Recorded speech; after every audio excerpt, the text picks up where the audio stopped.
evening. I'm Francis Levy. Ed Recessian and I are co-directors of the Philoctetes Center, and welcome to Poetry and Microgenesis. Now, before we begin this evening's, I don't know what to call it. It's between a discussion and a talk, so it's kind of a new form. I wanted to call your attention to the art on the walls. A lot of people walk into Philoctetes and they think that what they're seeing, or they pay no attention to it, is decorative, but indeed it is not. This is a show that's been curated by Hallie Cohen and Adam Ludwig, and it's called The Aesthetics of Mathematics. And it is in conjunction with our math series, Math and Religion and Math and Beauty. This Saturday is Math and Beauty, and you should really come to it, because these math series have been great, and they're funded by the Templeton Foundation, and we're grateful to them for doing that for us. And then on Sunday, we have the inventions of Bob Dylan with two distinguished authors and essayists, Christopher Ricks and Princeton historian Sean Willens. So this, in essence, is a typical kind of, it epitomizes Philoctetes this weekend, because we have math on a hybrid of math, albeit, on Saturday, and then on Sunday, we have a program which is totally classifiable in the humanities area, but all on the same weekend. Then the following Tuesday, a very distinguished scholar, who both of you know, Daniel Mendelsohn, is coming to talk about C.P. Cavafy. We're very excited about that, as we were about the two of you. And I just want to say that Philoctetes has recently been the proud recipient of 2 awards from the New York State Council on the Arts in music and in poetry. We've received, as many of you know, a grant from Bloomberg LP. We've received a grant from Templeton for our math series, as I said before, and from the Department of Cultural Affairs, and from the Elsie Wunsch Foundation most recently. So we've been getting grants from some foundations, but we are struggling to survive, and we need your help. So look on the site. There's PayPal on the site. If you can make contributions, it keeps us alive. Every contribution keeps us alive. The way we're taking it is kind of a day-at-a-time type prospect. We hope to make it through December, certainly through December 31st, and we want to go on into next year. If we can get a certain amount of donations, then that enables me to go and apply for more grants, and that's really what's happening. And now I give you Poetry and Microgenesis, and our 2 distinguished guests are going to introduce themselves, speak, and even talk. Okay. Amongst each other. First, Jason. Thanks. Thank you. Well, I think I've been elected to go first, and so hello, everyone. Being here, I haven't been here in a while, and it reminds me a little bit of the story about the professor who talked way over his time, an hour too long, and finally he stood up and he said to the audience that he apologized for going on so long, but he said there was no clock in the room. And somebody in the audience said, yes, but there is a calendar. So I do have a tendency to just talk and talk, so kick me if I go over my time. I'm supposed to say a word or two about myself. I'm kind of a lapsed neurologist, which I guess in this house is not such a terrible thing. I started life as actually a behavioral neurologist.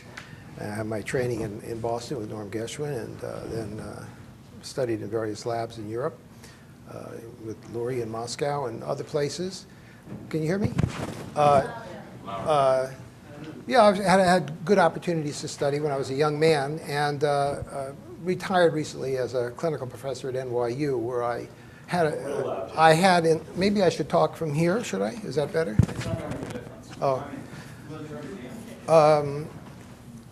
Retired recently as a professor from NYU, and my writing began in the field of aphasia. I spent about 10 years working on that problem, language in the brain.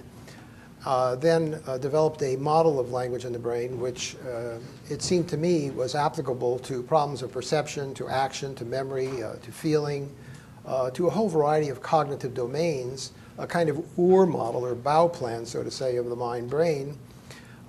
Spent about 10 years in neuropsychology, and then, to the dismay of my colleagues in psychiatry and neurology, sort of veered into philosophy of mind, and particularly process philosophy and problems of time, change, the nature of process, the nature of the mental state, duration, and so on. And so I guess my philosophical heroes would be people like William James and Whitehead and Bergson and people of that sort. I think one of the more important years of my training I spent with George Miller, a year at Rockefeller University, and it was an important year for me because it was the birth of cognitive science. It sort of started there, actually. And this, for me, was a kind of culmination of a trend that began in my early studies with localization of function. The history of neuropsychology and aphasia is localizing language in the brain and then other functions. The Chomskyan approach, which was a kind of modularity in localizing grammatical intuitions and so on in the frontal lobe and the like. And then with cognitive science, the almost mosaicist approach to cognition, and some of you see these articles on FMR, localization of love or whatever, the moral sense here or there in the brain, and the reduction of various aspects of thought or perception to more and more local areas in the brain, and then even to the genome, and eliminating mind. So my approach is very different from that. The whole effort has been to develop a process way of thinking about the actualization of a mental state. And I think at the end of 30 or 35 years of work in the field, I suppose what I could say about the theory, and I would urge you to give it take a look at it, because I think it's the only theory in neuropsychology that has the potential to map to psychoanalytic theory. I think particularly the early Freud, the Freud of the metapsychology and the topographic theory and so on, not the later Freud, where it becomes a little too developed for kind of neurological mapping. Basically, microgenesis is a translation of a German term which refers to, first of all, its connection to phylogenesis and ontogenesis. So what happens in millions of years, and then in the maturational or lifespan cycle, happens in a fraction of a second, 50 or 100 milliseconds, in the momentary development of a mental state. So the words that are coming out of my mouth, the objects around me in the room, all have behind them an implicit series of phases through which they unfold. I think the proper metaphor for a process theory is not a river, the Heraclitean river, but a fountain that pours out form and then it decays or actually is incompletely revived in the next spray, leading from the source to the surface, iterated over and over and over again. So I think this metaphor, you might want to keep that in mind as we go into the theory a little bit. I can't collapse 35 years of work into 20 minutes, but I just want to give you kind of the shape of the theory and particularly how it may apply to poetry. Just take the problem of object perception. The theory flips conventional theory upside down. Instead of sensations being assembled into objects by different components in the brain, there's an endogenous process of object formation leading from the core in the archaic evolutionary systems of the brainstem, hypothalamus, through archaic limbic system, then more recent limbic structures, to neocortex, and finally to the primary cortex, where a object develops first through a phase of the core self, drive representations, not exactly as Freud used the term, but something like a drive-like feeling and the categories of drive behavior, to the conscious self, and from the conscious self through a phase of imagery and dream and hallucination, if you will, and finally to the objects of the world, so that the room around me is like the skin of my mind. It's the edge, it's the final edge, the leading edge of this whole process, like the froth of the fountain, that the room is really the end point of the mental state, and that it's iterated in overlapping waves. William James spoke of, or wrote of, pulses of cognitive consciousness. He thought the mental state was overlapping waves, and I would agree with that. Whitehead wrote of drops of experience, and he worked with James, and he had the same idea in mind. In this process of going from depth to surface, you go from wholes to parts. You go from a memory-like experience to a perception-like experience. Sensation is extrinsic to the object development. This is an important feature, and this is, I've had a lot of battle scars for arguing this theory over the years with various groups who think of sensation as the building blocks for, or ingredients of perceptions. There you have, first you have feature detection at 2D, then 3D, then mapping to memory, and so on. This way of thinking has a kind of Gestalt formation-like approach, where you have a whole or contextual construct in the earliest phases that develops through conceptual feelings, from drive-like to intentional feelings, then through an image space and out into the world, with sensation acting to sculpt or trim or parse or restrain or constrain the object development. So this is really an evolutionary theory where sensation plays a role of the environment in eliminating unfit form. Just as in evolution, the environment sculpts away or trims away the exuberant development of form so that only the fittest survive. In the microgenesis of an act of cognition, an act of perception, an action, a thought, sensation sculpts away irrelevant data, so to say. So the object that develops, the object before me, the world before me, is the only one that could develop in a healthy brain. And it's a perfect match with the physically real world out there, which we can't see. Everything's going on in our brain. It's all inside my head. Now, we have the deception of a very sharp break between the mind and the head and the world out there. We know from pathology that this is a deception. Those of you who've studied schizophrenics, and I've certainly worked with them, you know about intermediate phases where thoughts become objects and objects become thought-like and so on. So we know from neuropsychological cases, we also know that there's intermediate phases. So I think there's a continuous sheet of mind from the core in the brain to the surface, the neocortical surface in the world. Dream representing an intermediate phase that is developing along endogenous lines, but the substrate of the dream is constrained, or that segment of the process is constrained by sensation to realize true objects, so to say. In this process, you're going from wholes to parts, and each part serves as a whole for another whole part transformation. I think that the whole part transition is the E equals MC square of the mind-brain. And these are parts that are not constituents of wholes, and wholes that are not sums of parts.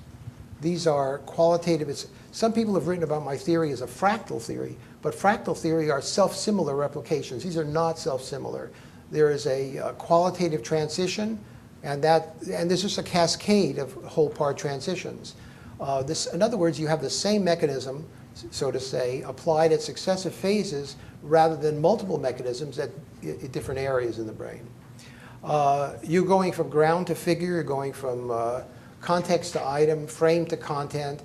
There are various ways of looking at this. People have written about differentiation, individuation, specification, parcellation. They're all getting at the same idea of the whole, going from unity to diversity instead of the diversity combining to unity. So it just flips everything upside down. And this is why it's been very difficult to people understand what I think is a fairly simple theory, although there's a mountain of clinical data that support it that was put together over the years. And one of the things that I would emphasize about the theory is that you also go from unconscious to conscious over qualitative stages. So that unlike Freud's idea, his later ideas of traces as being relatively immutable, and a kind of flashlight theory of consciousness, where consciousness alights on the trace and illuminates it, it becomes conscious. So the only difference between unconscious and conscious is that it's cathected by attention, so to say.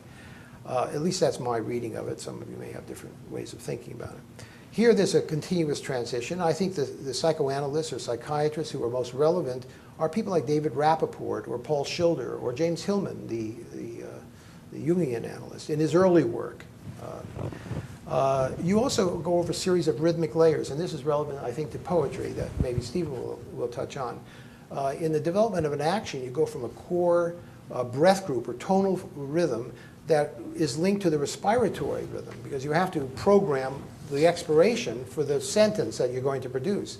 And so you go from like a fundamental frequency to a harmonic, which you could say is a prosodic or intonational contour of the utterance, and then to the fine temporal program of the speech sounds.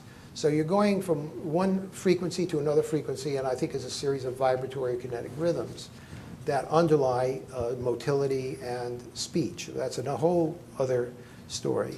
You're also going through intermediate phases of preliminary cognition, of metaphoric thinking, of paralogical thinking. I don't know if many of you are familiar with the von der Mar's principle.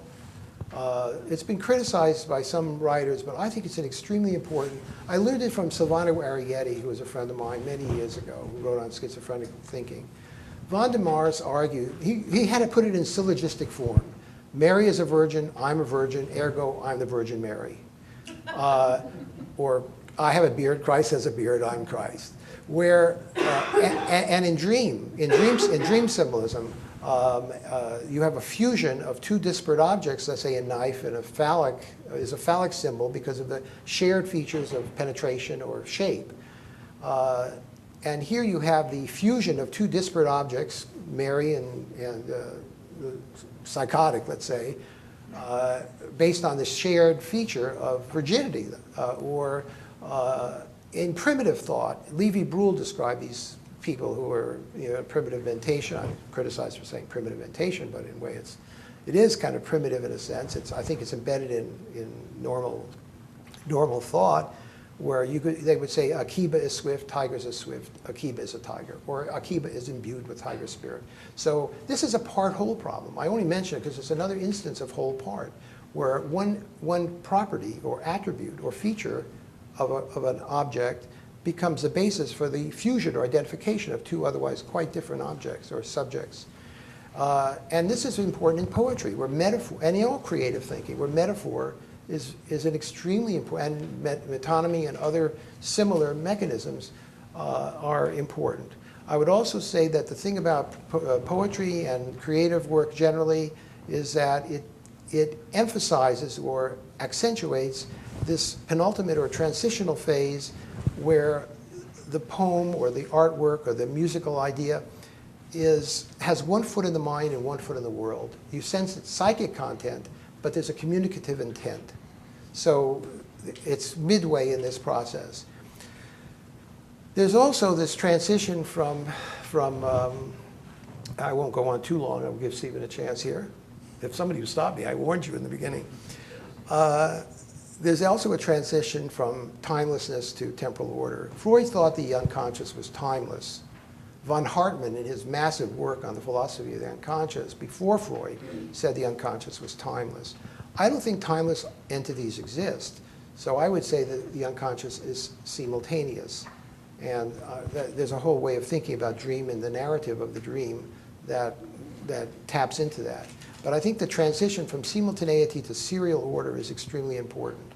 And something I've written about at length recently, and the relation of serial order in perception to serial order in memory to the serial order of a dream. I might have thought, actually, that, just as an aside, that the subject who reconstructs the dream, it's not clear to me, it wasn't clear to me that the images of the dream actually occurred in the order that they're reported. But then you have poetic composition like Coleridge, and you have Wagner composing his prelude to Das Rheingold in a dream, or a transitional state, 5-minute prelude, which is incredible music, recapitulating the whole ring. So it must have the same order in the dream as it's reported more or less in the morning report. Let me just divert a moment and just cite, because Steve has kind of forced me to read Ashbery, who I really didn't know anything about before this meeting. And I wanted to just cite a couple lines from him. A poem, Absolute Clearance is the title of the poem. He sees the pictures on the wall, a sample of the truth only, but one never has enough. The truth doesn't satisfy.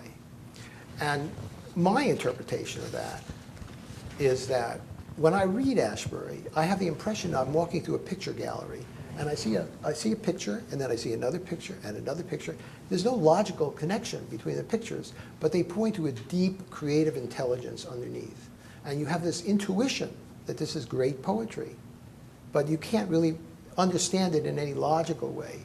And so here's a present, poof, another present. And I think what the artist has is the sensitivity to impressions, whether they're perceptual impressions or memories in the present, and is able to capture them in some mode of creative work. There is another aspect of microgenetic theory, which really, I should say, it's a theory of the mental state. Now, Wittgenstein famously said once that, I'm paraphrasing, I'm not sure I have it exactly right, the decisive step in the conjuring trick is to talk about mental states and events and leave their nature undecided. And philosophers do that all the time. I mean, they'll talk about a propositional attitude as a mental state, or a quality as a mental state, or an image or something as a mental state, or mental sentence as a... this is a theory of the mental state. I think it's the only theory of the mental state.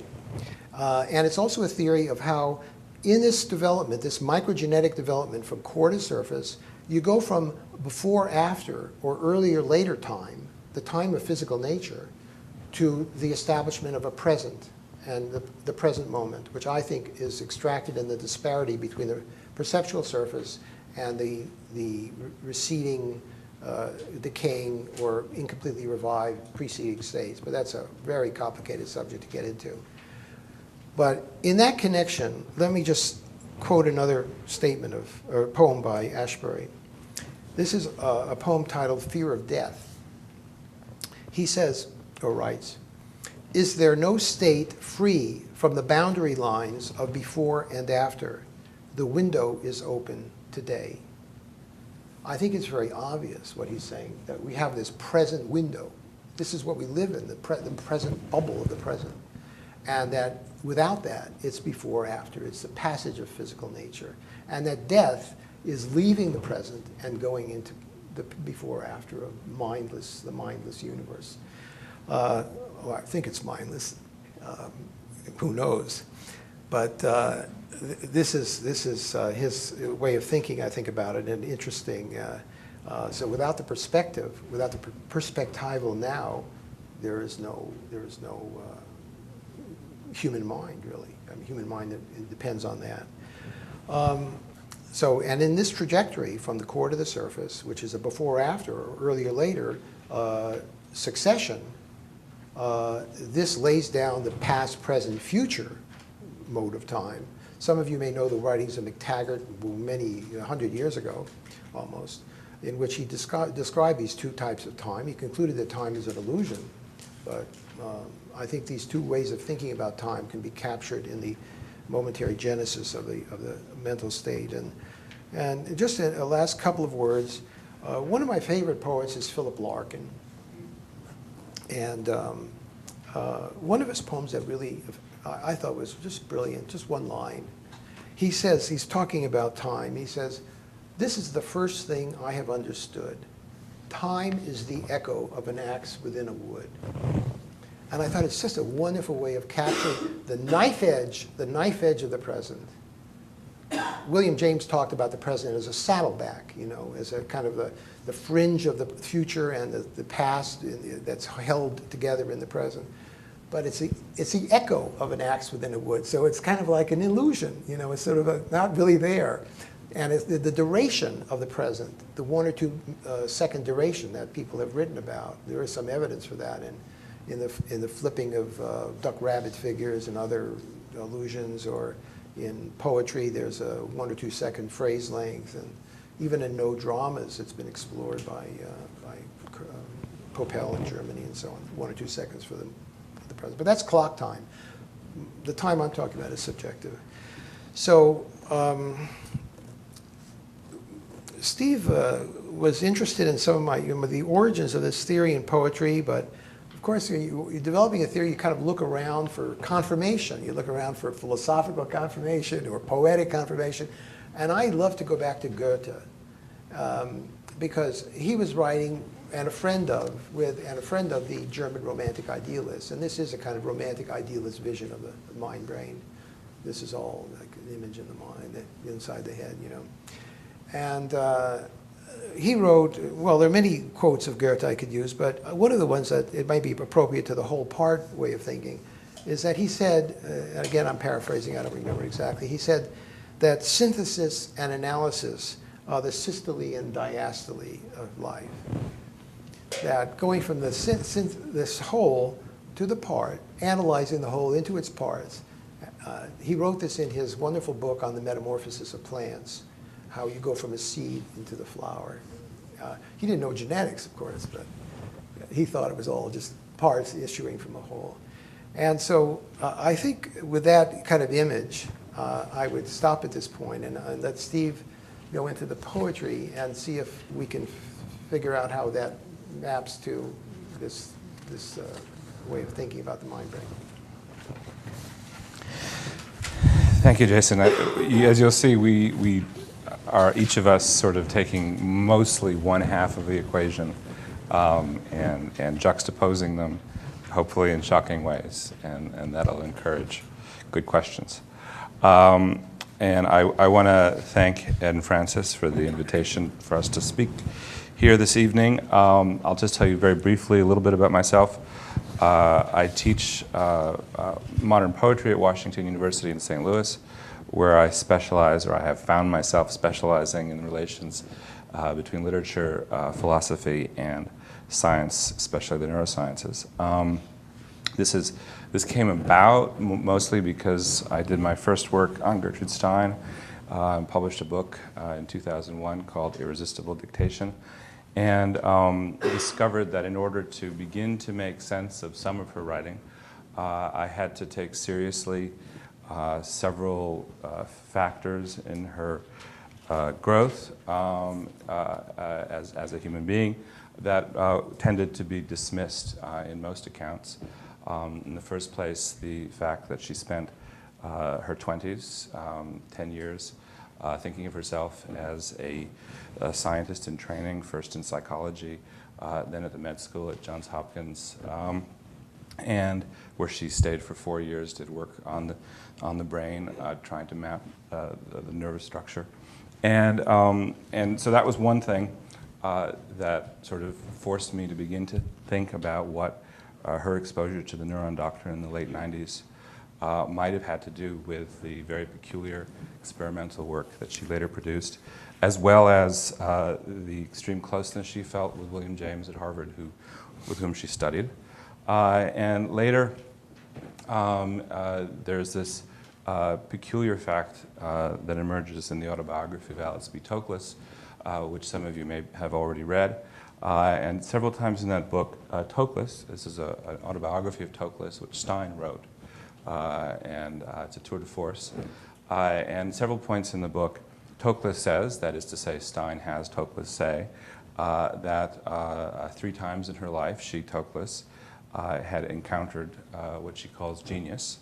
And in each case, when she saw the person, a bell tinkled. And so I'm interested partly in the synesthetic or the combinatory moment, but also the 3 people whom she reports having had this experience with were Stein, of course. Stein would say that, and Picasso, and that's not a great leap, although when it occurred it was a little bit of a leap, and Whitehead, whom Jason has already mentioned. And Whitehead is the odd man out here, and it led me to think fairly seriously about the summer of 1914 when Stein and Toklas were caught in England with the outbreak of war, and they happened to be staying in a country house of a couple whom they had just met, Evelyn and Alfred Whitehead, and the Whiteheads invited them to stay as long as they might until they could get back to Paris, and it turned out to be 11 weeks that they were house guests. And so, again, there's not much known about what happened there, but in fact, it's at a particularly important moment in Whitehead's career as he's beginning his transition from a fairly academic, although surprising, mathematician, having recently finished the collaboration with Russell, to becoming 10 years later one of, if not the leading speculative philosopher in the English-speaking world. And one thing that has been tended to have been downplayed in his change is the significance that James had for him. We won't get into detail here, but so the link with Jason occurred at a Whitehead conference in 2006, where I attended as a normal conferee attendant, and Jason was one of the keynotes. And I was intrigued by what I took to be certain resonances between his arguments about microgenesis and the kind of interstitial work that I found occurring in Stein, but also in James and in Whitehead and in several other figures. So one of those figures is Ashbery, and so I'm delighted that Jason has started reading Ashbery, and I'm trying my best with him. That is with Jason, and I can't say I'm yet in a position to be as fluent as he is about his own work, but I'm instead going to try to give you a fairly brief, although I may talk a little faster than I like, account of some Ashbery. It's a related account to what you've gotten from Jason, but it's different angle, and there'll be only the occasional mention of microgenesis, trying to just simply point out where I think there are relevant overlaps. The title of my little talk here, it's a very formal talk, it's all written out, and is Those Dreams That Are the Web on Which Our Waking Life is Painstakingly Elaborated, end quote, toward John Ashbery's microgenetic investigations. Now, several weeks ago, Francis proposed to me that he had repeatedly failed to get a handle on John Ashbery's poetry, and that he was looking forward to whatever help I might be able to supply.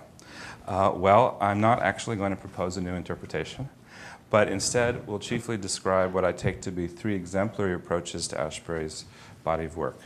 As you'll see, my sympathies are with the third of these, but that's not to say I wish to dismiss the other 2. They are excellent approaches.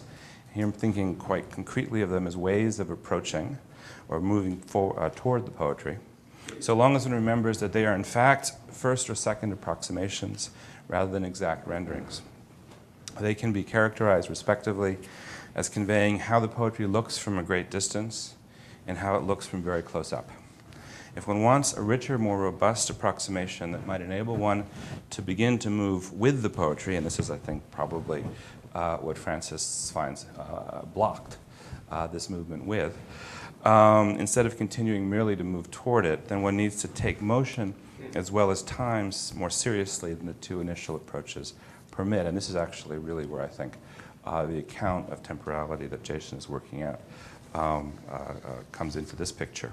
I believe the third approach does this. It is not, in fact, microgenetic, taking its model instead from complexity theory, but I want to propose a variant of this approach that would focus on microgenetic rather than complexity. Microgenesis rather than complexity. Although the 2 versions are complementary, they don't merely reproduce each other. A microgenetically based account would supplement the complexity-based account in various ways. In certain respects, the microgenetic account might in fact prove preferable because it operates at a scale, and this you'll see is a key term, closer to the poetry in question, whereas complexity theory is designed to operate at many different scales of adaptive systems. Time constraints will prevent me from making almost any specific comments about this account in microgenetic terms. I'm going to have to assume that Jason's characterization of various relations between poetry and microgenesis will enable you to grasp that feature of this account. Nevertheless, I can say that the crucial aspects include the complexity of the whole-part relation, which Jason has talked about, as well as the perplexity, as Keats put it in his Ode to a Nightingale, as to whether it was a vision or a waking dream. Fled is that music, do I wake or sleep?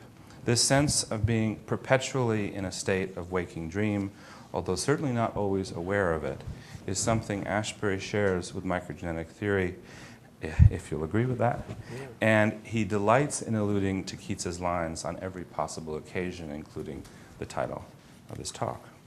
I've taken then the title from some passages near the beginning of a book-length poem, Flowchart is its title, from 1991, a work scandalously out of print for an author who has a volume in the Library of America, which together with his best-known poem, Self-Portrait in a Convex Mirror, comprises the 2 Ashbery texts I'll concentrate on in relation to 3 works of criticism. First, an essay on self-portrait by Helen Bendler called John Ashbery and the Artist of the Past.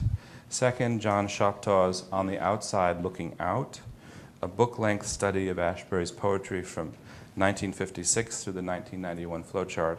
And third, Angus Fletcher's various remarks on Flowchart in the 2004 volume, A New Theory for American Poetry.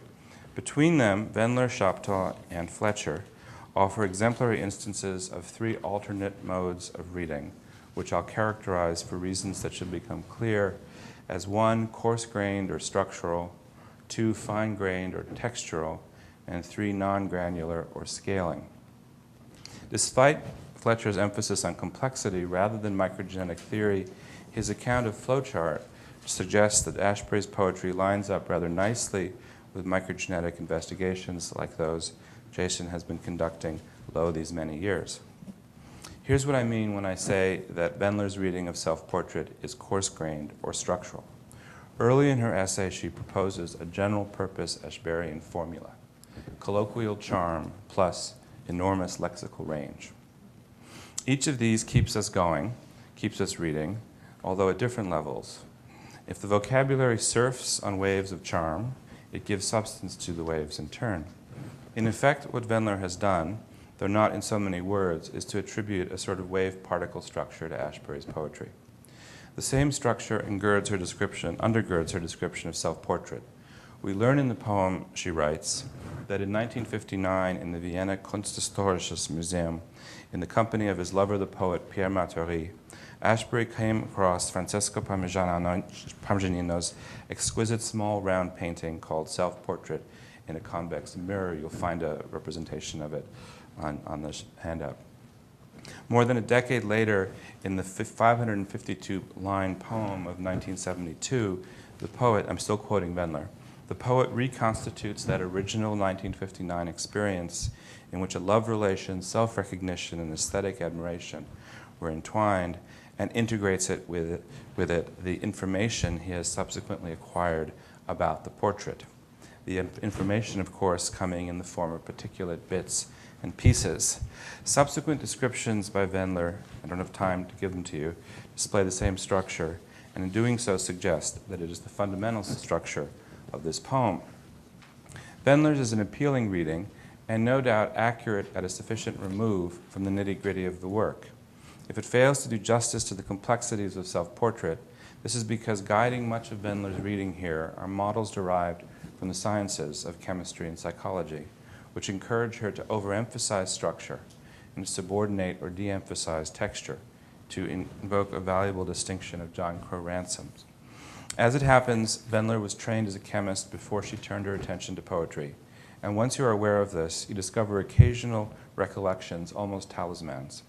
Thus, in referring in a preceding study to some lines of Emily Dickinson, quote, "Fire exists the first in light and then consolidates, only the chemist can disclose into what carbonates." Wendler remarks that from the carbonates the poets leave behind, we can deduce, as Dickinson asserts, the fire that was, a fire as intellectual in its light as it is passionate in its heat. Close quote. This is very satisfying and rhetorically offers a lovely and complete period. It is only able to do so by subscribing, on the one hand, to a chemical dream of structure.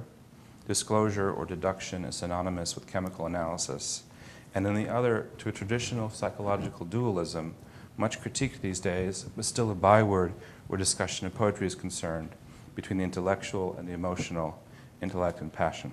The problem is that this schema leaves out the crucial mediating factor of feeling or affect, which thinkers as different as Suzanne Langer on the one hand and Brian Masumi on the other characterize as the basis of both emotion and thought, though reducible to neither.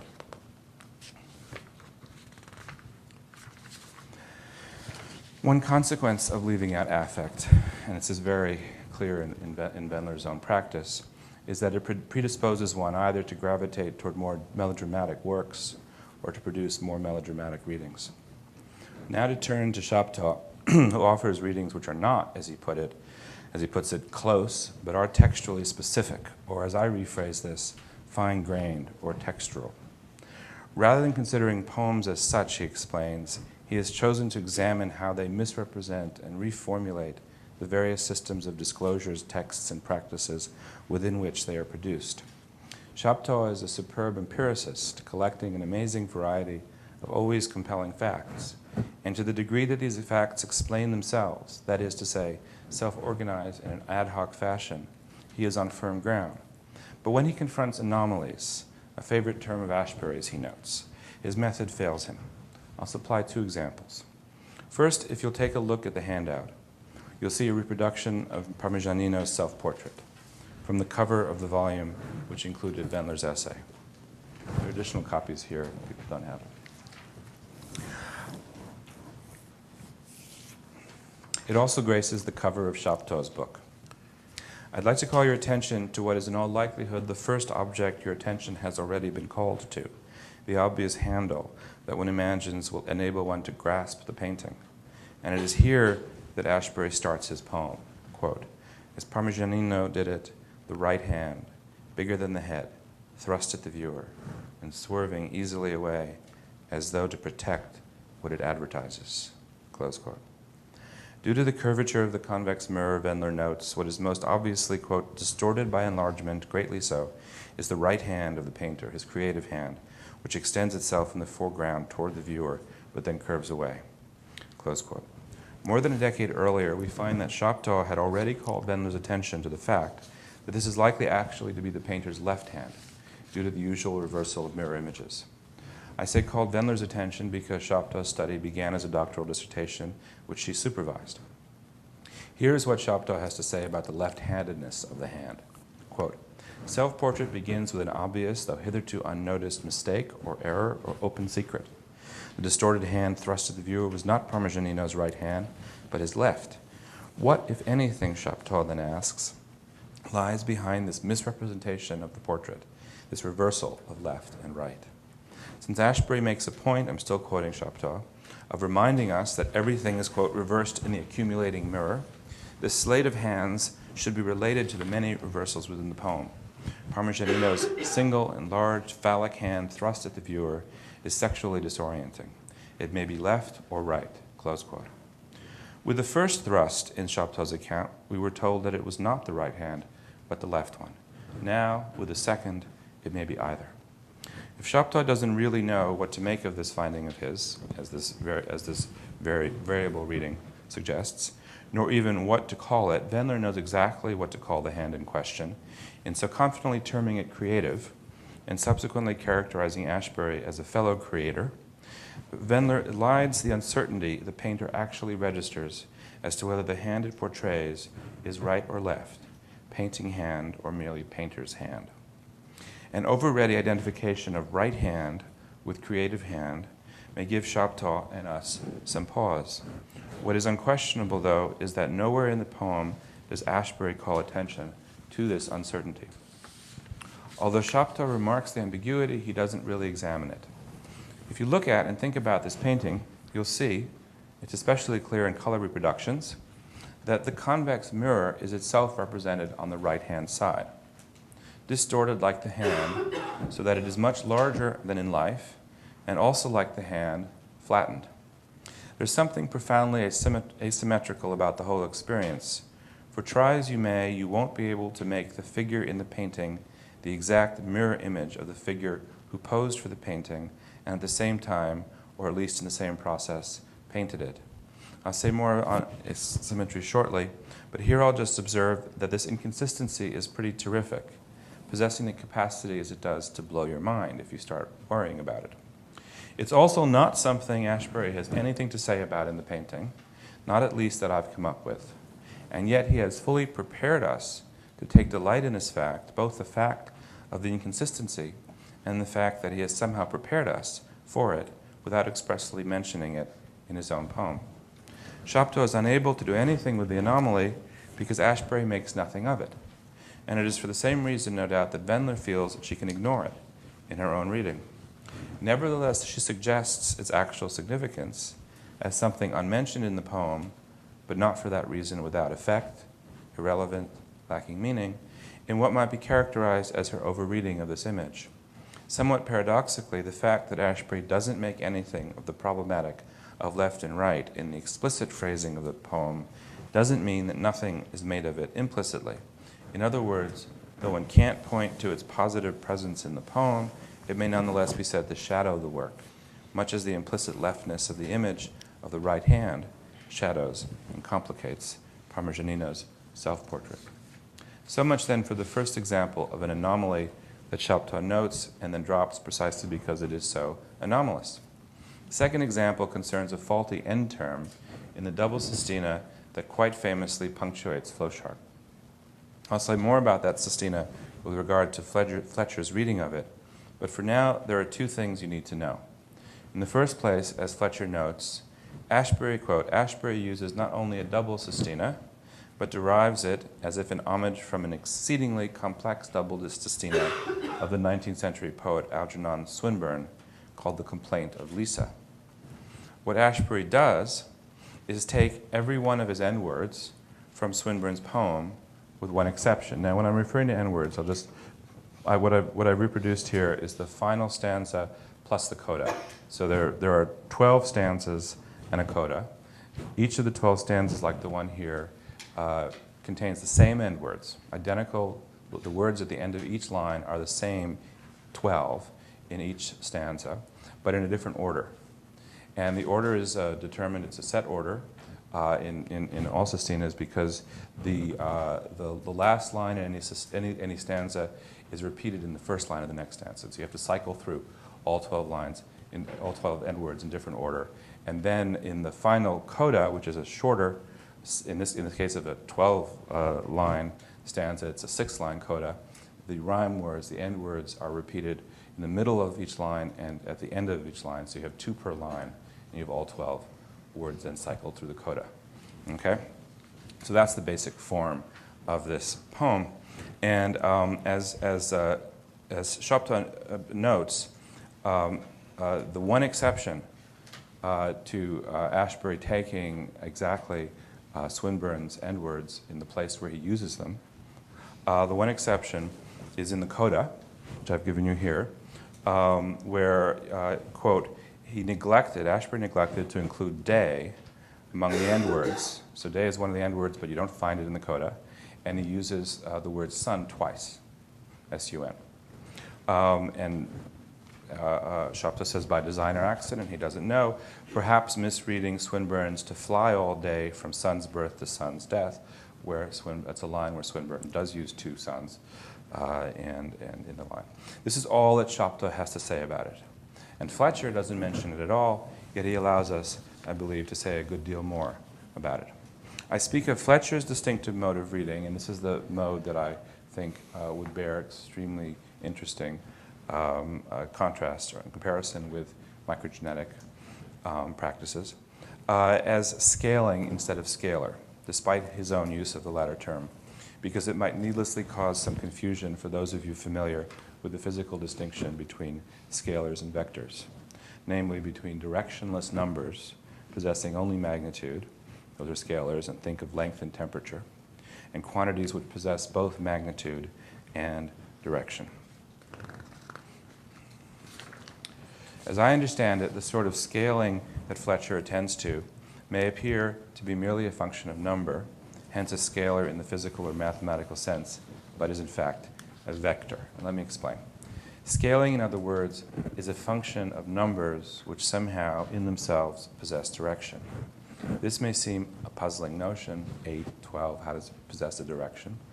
But it is common sense where poetic numbers, meaning verse, is concerned. The trickier aspect of scale, Fletcher writes, occurs when we speak of the scale of motions, of moving masses. And it's the scale of motions, again, that seems to me at the heart of microgenetic analysis.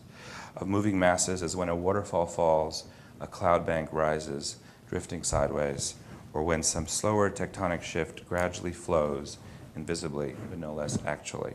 Close quote. This, I take it, is also the pertinent scale of poetry. This is the scale in which poets write. And it is perhaps also the pertinent scale of microgenesis. Angus Fletcher adds, flowchart plays with all such motions, but as self-portrait says, not coarse, merely on another scale. In his discussion of Ashbery's poetry, Fletcher is concerned to demonstrate the usefulness of complexity theory, not so much for reading poetry as for accounting for the possibility, the in many respects unlikely eventuality of reading it at all, and by the same token, accounting for the complex functionality of works like Ashbery's flowchart. In order to interrupt the flow of reverie in a poem like Flowchart, which risks monotony in the very fact of never-ending flow, so that in itself the flow will be sensed as the idea of the poem. In other words, you won't even have this idea unless you can actually have it contrasted with something else. What's called for, and here I'm citing Fletcher, is a concentration of themes in one massively converging contrapuntal treatment. In Flowchart, Fletcher argues, this interruptive moment, and this is a moment I also would suggest where the kind of moment that you're describing, Jason, as occurring all the time in perception, comes to the surface in the poem on Fletcher's account. And so this interruptive moment is placed late in the work, allowing a gathering to occur, a settling, a domestication before the final wind-up or denouement. This takes the form of the tour de force double sestina, which famously interrupts the poem's free verse reverie. Poetry, generally, Fletcher observes, is a numerological art, and in this case, the number 6 balances any excessive accumulation of details. Note how the balance that Wendler attributes to Ashbery's undeniable charm as a writer, Fletcher locates in a mere number. Not, of course, the number in itself, but in how it functions in his poem, in the complexity of its functioning, in its scaling. Here, then, is what Fletcher has to say about how such scaling operates in the present instance. So he's talking here about how this sestina, double sestina, suddenly emerging in the course of a 200-odd page poem that is written in free verse, how it actually functions within that poem to settle it in certain ways.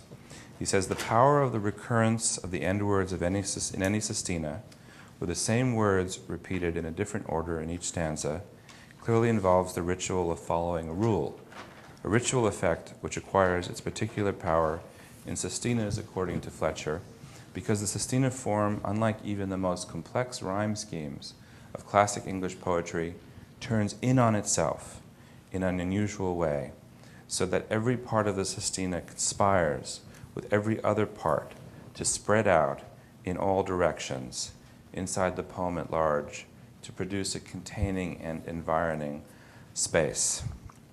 What I want to suggest here is that this description of how the sestina operates in the larger poem also, it seems to me, holds for how specific cognitions and perceptions are formed according to microgenetic theory. To return to Fletcher's account, quote, the effect of repeating the 6 words, or 12 words in the case of the double sestina, is that they rhyme without being individually reshaped, unlike standard rhyme. Each time an end word is repeated, it changes shape, not in itself, but in the immediate changing dramatic context of each succeeding stanza. Again, as with the description of the sestina as serving to interrupt the flow of reverie, so this account of one's experience of the individual stanzas of the double sestina nicely segues with the account microgenetic theory offers of the momentary growth, as Jason has put it, of a given perception from an intra to an extra-psychic locus, close quote. Hence, Fletcher continues, with the sestina, the rhymed words are always the same words.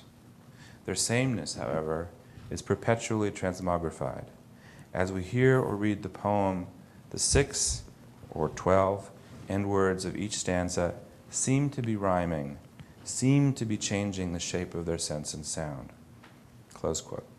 All this can, of course, be said of any successful sestina.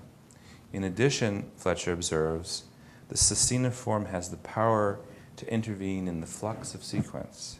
It possesses, that is to say, a sort of gyroscopic power to balance larger forms, a general power that apparently derives from its particular power to turn in upon itself, thereby spreading out in all directions.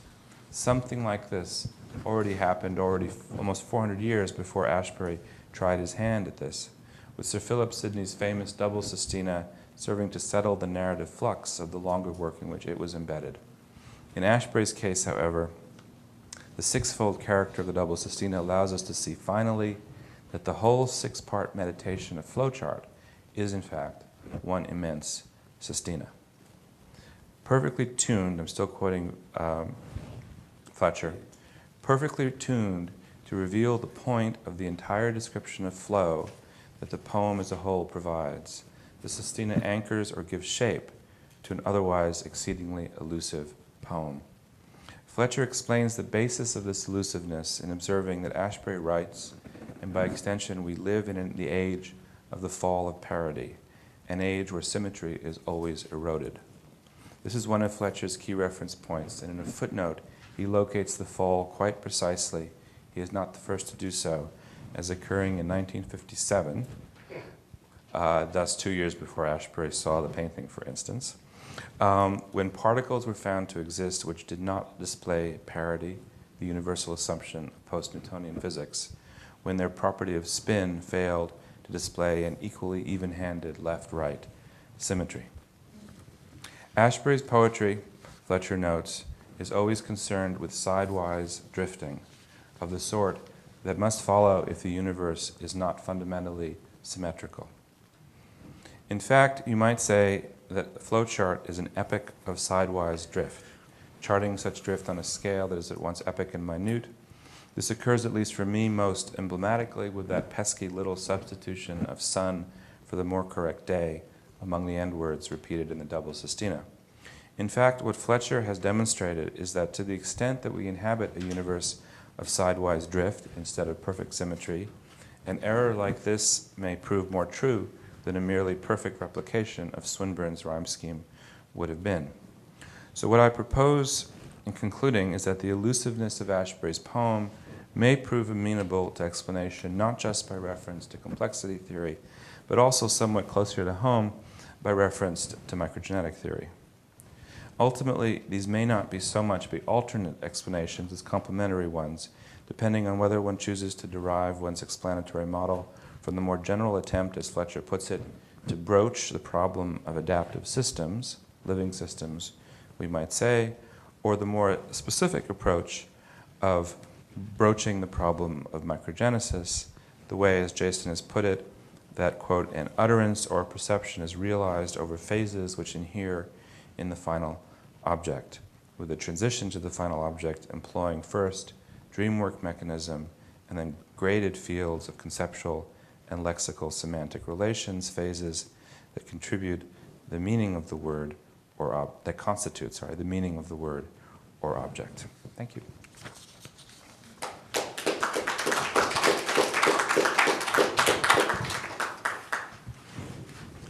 So we were thinking of having a very brief exchange and then opening up the floor to any questions you might have.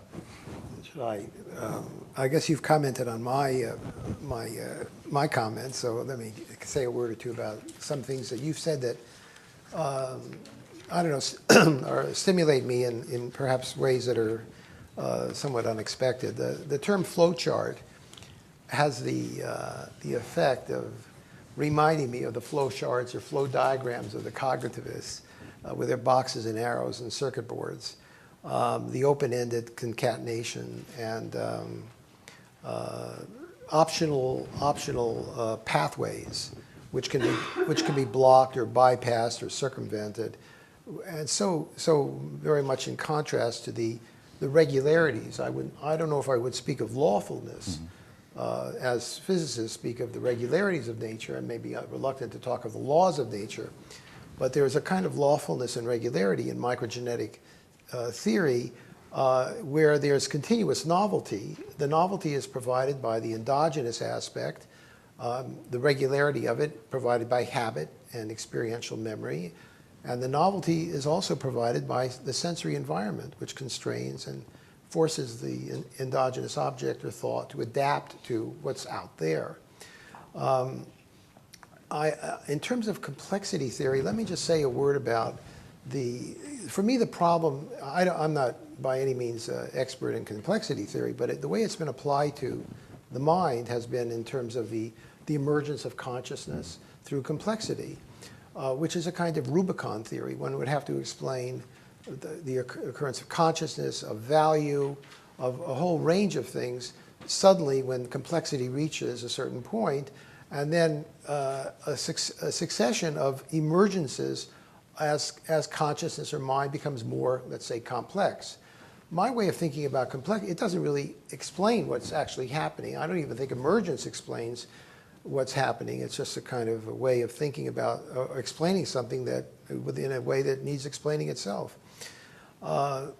My way of thinking is that you have, and I'm here consistent with Whitehead, you have, even in elementary particles, you have a certain epoch of existence. A particle has a certain duration of existence. Whitehead said a thing, how did he put it? A thing must, to effect that the thing must complete its one cycle of its existence to be what it is. So the hypothetical atom can't be frozen at some point in the orbit of the electron. You have to have at least one complete revolution to have an atom. So in other words, you can't freeze nature at an instant, he said, something to that effect. Even a rock, he said, is a, how did he put it, is a mass of raging particles. So there's a dynamic inside every physical entity. And every entity has its epoch of existence. It has its poof, and then another poof. This is sort of Buddhist in a way, but it just generates itself and then dies and it regenerates itself. And so does the mental state. And I think within those, the duration from particles and the duration of very elementary forms of animate life, within the expanding duration and finally the duration of the mental state, complexity increases to fill the epoch. So the complexity is increasing to fill the duration of existence of the thing, whatever that thing is. It's not that the complexity is producing the change. It's the change in the extension of the duration that allows for the increase in complexity. The wave-particle distinction also reminds me of obviously of the substance process distinction. And my way of thinking about that in terms of these epochs is that the process that lays down the entity or object over the duration of its existence, over its epoch, over one moment of its being, you could say, is the becoming of the entity. And when the entity becomes, that's its being or substance. So the becoming is the process within the thing, and the being is the thing once it's become, and then it perishes in Whiteheadian terms to be replaced by another cycle of becoming into being or process into substance. My way of thinking too is that the substance is really the category of the process within it, like a duration is a category of the instance within it. The seconds are moments within the duration.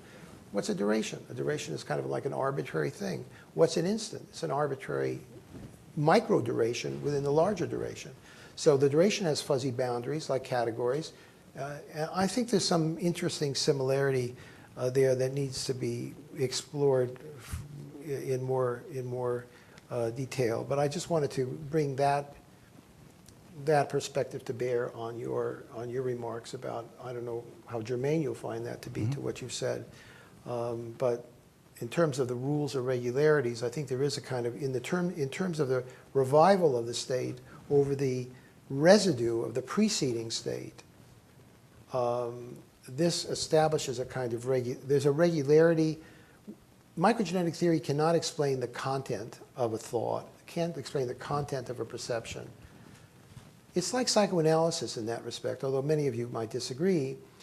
All retrodictive theories like evolution or developmental theory explain how things came into being, the past of the thing. And you take the present content and you try to explain how that came into being. You can't predict from the present content what's going to happen in the future. And that would be scientific. Science claims to be predictive. But these retrodictive theories are hermeneutic almost, because they kind of explain the origins of things. And so I can't explain why I say chair instead of table, but I can try to deal with the fact that the lexical item, word, or the chair or the item table develops out of an antecedent category of furniture, which develops out of a prior category of of general objects or whatever it is. It develops out of object concepts that are still deeper and categories that are even deeper still. Like the Buddhists say, what is a chair? You have the arms and the back and the seat and the legs of the chair. What's the chair? The chair is just those things. And what is the back? The back is made up of such and such, just categories all the way down. And so microgenetic theory is kind of like that. It relates to that. And the regularities in the theory are the derivation, the process of derivation from phase to phase to phase, and its disruption or its exposure in dream or in pathology or in states of fatigue or what have you. Different moments in this process get exposed. But I think there's a regularity there. I think whole part transition is the lawfulness of the process, but there's continuous novelty. As Whitehead said, there's creativity is the generative principle of nature. Nature is continuously creative. So in a sense, to think in terms of process is to think of the mind as a garden rather than as a machine. I mean, it's a continuously growing organism that's changing, but like the child becoming the man, it changes from one moment to the other imperceptibly, but rather than one moment causing another. Actually, in microgenetic theory, you go from potential to actual. Dewey said that he talked about this shift from potential to actual, from whole to part. The decisive shift was from whole to part, or from potential to actual, into cause to effect. And microgenetic theory is not a strictly speaking causal theory, because the objects that are produced in the world don't cause other objects to do things. They are produced and they perish, and then the next world appears, and the next world appears. As in the Buddhist idea of the Brahman who opens his eyes every 20 million years or whatever, and he's dreaming the world, he opens his eyes, the world perishes, and then he goes back to sleep and a new world appears. So it's kind of like that in micro time, I think. So what do you think about that? No, most of that it seems to me is not critical actually of what Fletcher is arguing here, but is clarificatory. That is the sense that complexity is not causative, is very much what's involved. In terms of the title, what I'd suggest is that what's going on with Ashbery's title is fairly similar to what happened with William James and the phrase specious present, where he inherited it from another thinker who's recently been identified. He was known as E.R. Clay for a long time, and now he turns out to be Robert Kelly, who's an actual person, an interesting person. And Kelly wrote a book called The Alternative, in which he coined the phrase specious present, and he meant by the specious present the knife edge present, the present which the moment you try to grasp it, you've lost it because you're now in the next moment, and so you never actually encounter the actual present, but instead that's the claim. James, in fact, then repurposed the phrase specious present to refer to a duration of the saddleback present, and so he took what was in fact a very paradoxical and reductive notion and turned it into one that was extraordinarily rich and fruitful. And it seems to me that Ashbery, in describing the flow chart here, is actually taking the cognitivist term or phrase, and then by applying it to this poem, and to a poem with this peculiar structure, which doesn't actually make sense of itself or account for itself till you're about 4/5 through the poem, and then you have this very formal extended moment. And if Fletcher's analysis is accurate, it's an extended moment, which in fact then creates a very interesting form of temporality vis-a-vis the before and after. Was this a deliberate thing to use the term flow chart in that sense? Well, I'm interpreting it that way. Okay. I haven't asked Ashbery, and I doubt he'll remember.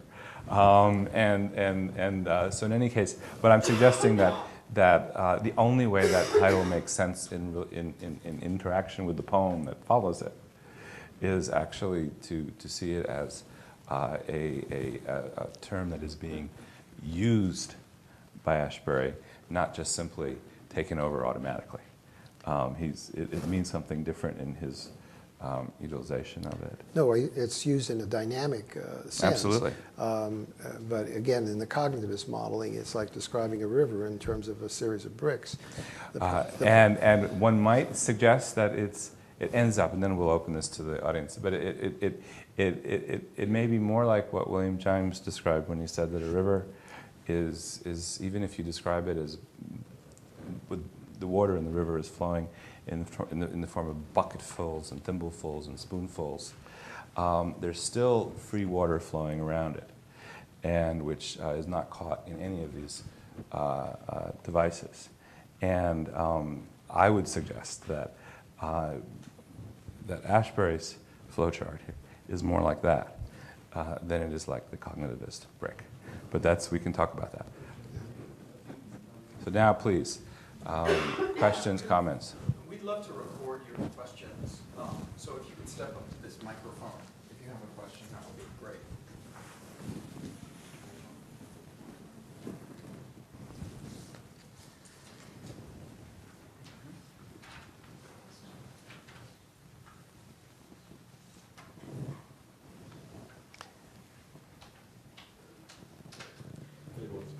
And come on up.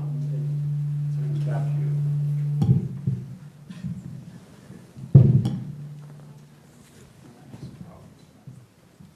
Having had the conversations that you've had between the two of you, do you think that there's anything particular about Ashbury and microgenetic theory, or microgenetic theory should apply to everything and everybody? No? Oh, me?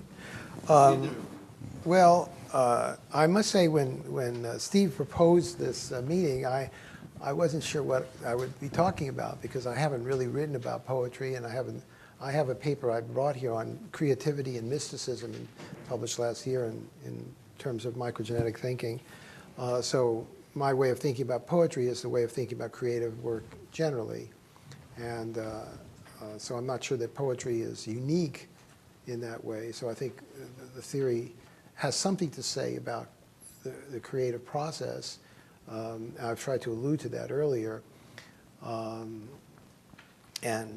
But I think poets, of course, obviously have insights that tap into some of my theoretical predispositions. So I just exploit whenever I can find a little shred of data.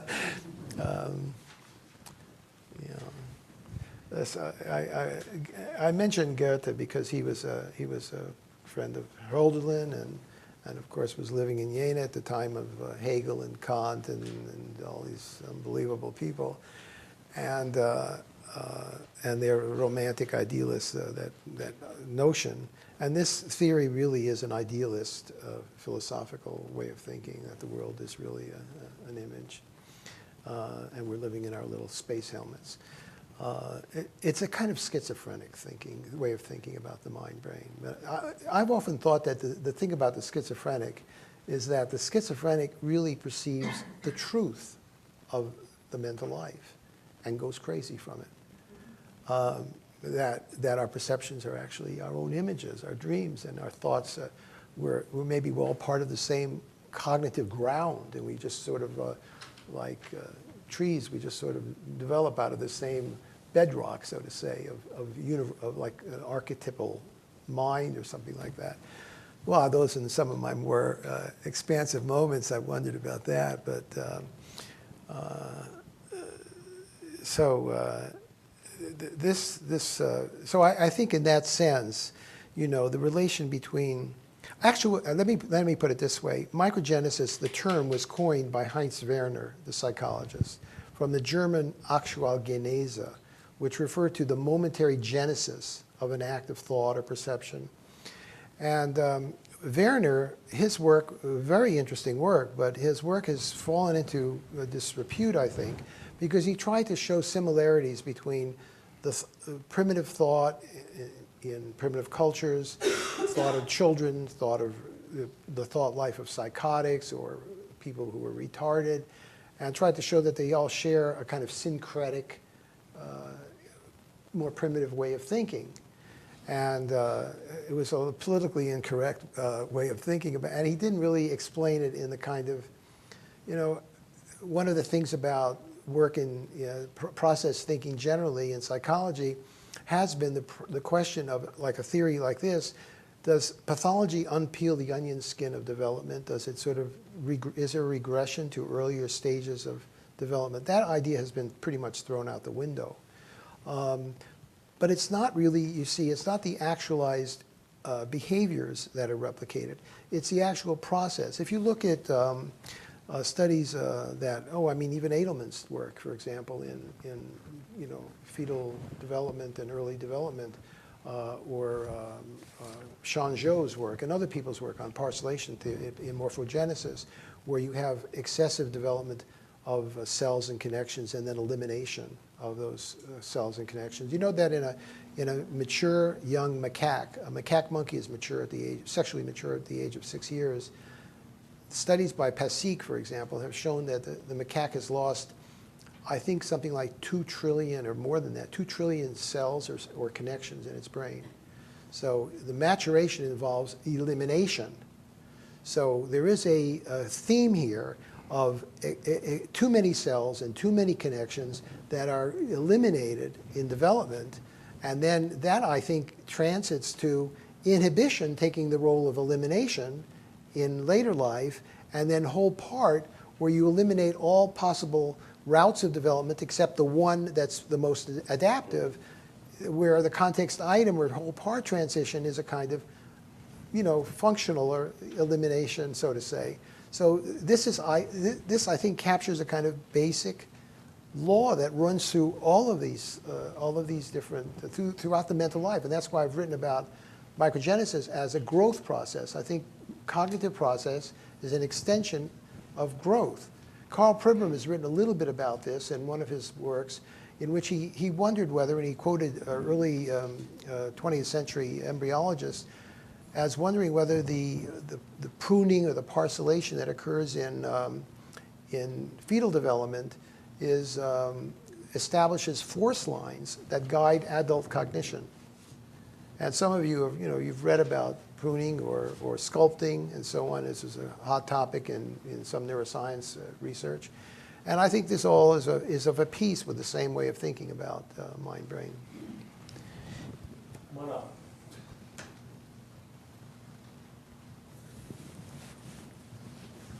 I have a personal, particular interest in asking the question that I'm asking, my interest having to do with the process of psychoanalysis or its peculiarities. But the question, the way I want to put the question is this. It's one thing to think about microgenesis as being mirrored, perhaps, in the creation of poetry or in the form of poem. That's one sort of thing. But one might ask the question also, and this is the question I'm asking you, whether microgenesis explains the effect of that poetry has on a reader in contrast to ordinary discourse. For example, you've spoken about the perception restricting or confining or shaping the ultimate development of a microgenetic flow, whatever you want to call it.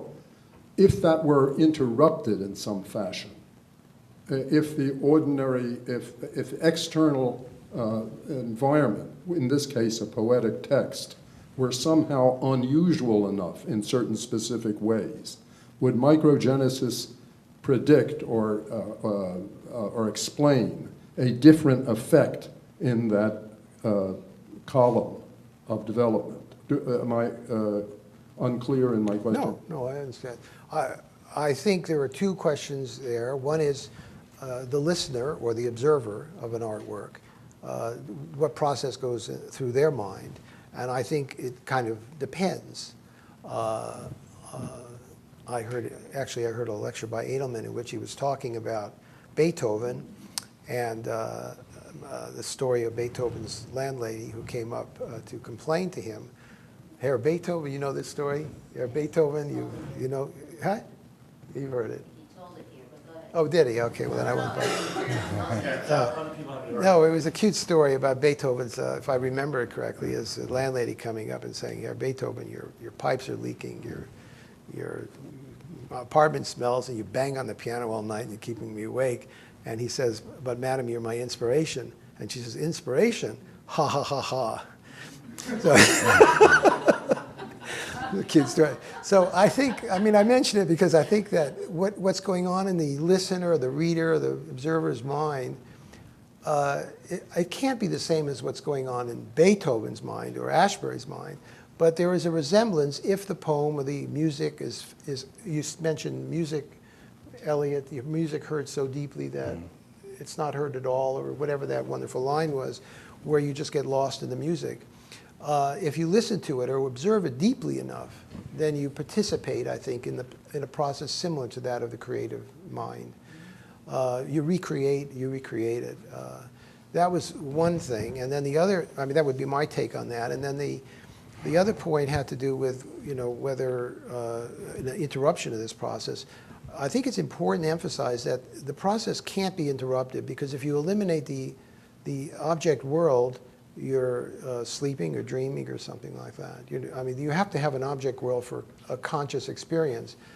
Introspection is something that arises at a penultimate point. The images, verbal images of inner speech or the visual images arise at a stage antecedent to objects, which is actually an example of the evolutionary rule that new form arises from earlier, more homogeneous form building stages, not from the end point. Steve Gould put it very nicely. He said, evolution is a branching bush, not a ladder of progress.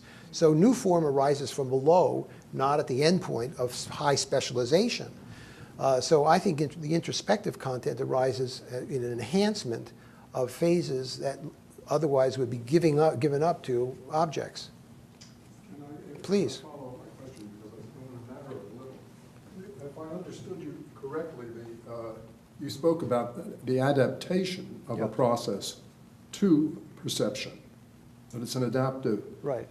Now, if what you're adapting to is something rather odd, for example, let's just say a poem is odd. It's not like it's not like an ordinary text, not like an ordinary discourse. It's not like the chairs that we're familiar with. It presents something odd. Wouldn't you expect the adaptation to that to be something to create a somewhat different process than ordinary? And I'm really wondering about that specifically in terms of a disruptive effect. That I gather from your response that that's not. You feel that it will always be, in a sense, a normal process with a normal development and a standard outcome, in which case one would wonder, why does poetry evoke anything different than any other writing or speech or anything like that? Well, I mean, I would say that the adaptation occurs at the end point of this upward movement, where you have this massive input from in the visual cortex or the auditory cortex, where there's an adaptation to the environment that shapes the final object to realize or represent or model what's out there physically. But prior to that, it's developing along internal lines, and this is why poetry has its thought content. I mean, Ashbery, in the poem that I cited, Ashbery says here, he sees pictures on the wall, a sample of the truth only, but one that never has enough, the truth doesn't satisfy. And I think what he's alluding to, what I think he's alluding to, is that you have these underlying concepts or categories that are fractionating into the words, but you can't exhaust if you have a deep idea, it can generate a lifetime work.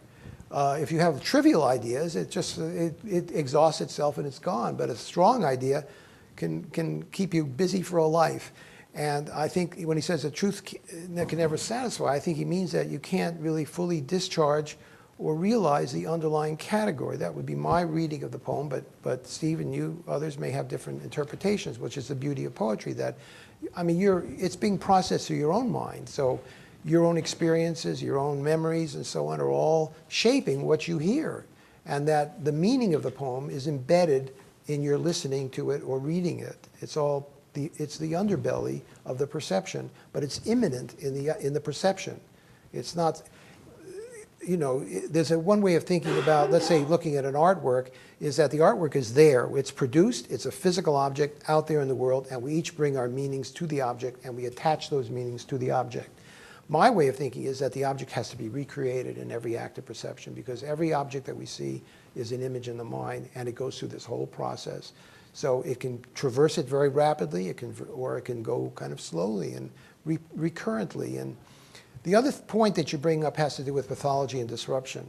Now, I spent the first 10 years of my career working with aphasics, and I developed the notion that aphasic errors are really normal phases in the development of language, the momentary actualization of an utterance. These are not, it's not like you throw a hammer into a radio and the aphasic errors are the sparks that are flying out of a damaged machine.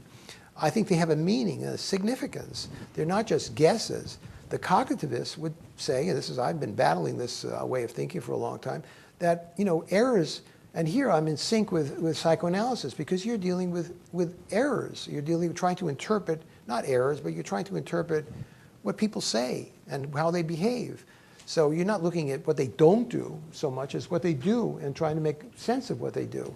And Freud's insight was that neurotic symptoms are really normal but buried behaviors that are repressed or what have you.